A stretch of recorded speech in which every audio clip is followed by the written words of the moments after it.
రాష్ట్రంలో అన్ని వర్గాల్లో మెదులుతున్న ఒకటే ప్రశ్న, గత ముఖ్యమంత్రి కానీ మన రాష్ట్రంలో ఏ నాయకుడు కానీ జై తెలంగాణ అనే ఒక నినాదాన్ని వాడతాడు.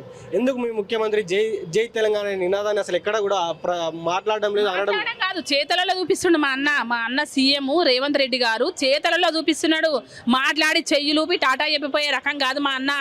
బాగా గుర్తుపెట్టుకోండి బీఆర్ఎస్ నాయకులారా, మీలాగా తెలంగాణ అనేసి జైళ్ళలో పోయేటప్పుడు తెలంగాణ, జైళ్ళలోకి వెళ్ళి వచ్చేటప్పుడు తెలంగాణ, పోలీస్ స్టేషన్లో పోయేటప్పుడు తెలంగాణ, మళ్ళీ వచ్చేటప్పుడు తెలంగాణ అనేసి తెలంగాణ ప్రజలను మోసం చేస్తున్న ద్రోహులు వాళ్ళు.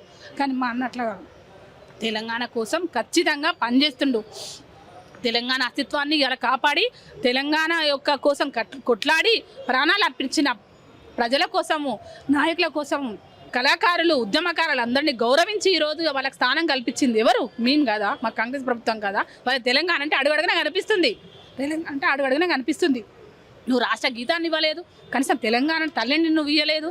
నువ్వు కళాకారులకు నువ్వు ఏం చేసినావు, ఎవరికేం చేసినావు? మేము చేస్తున్నాం కదా. వాళ్ళ తెలంగాణని చూపించేది మేము, మాటలతోటి కాదు చేతులతోటి అని నేను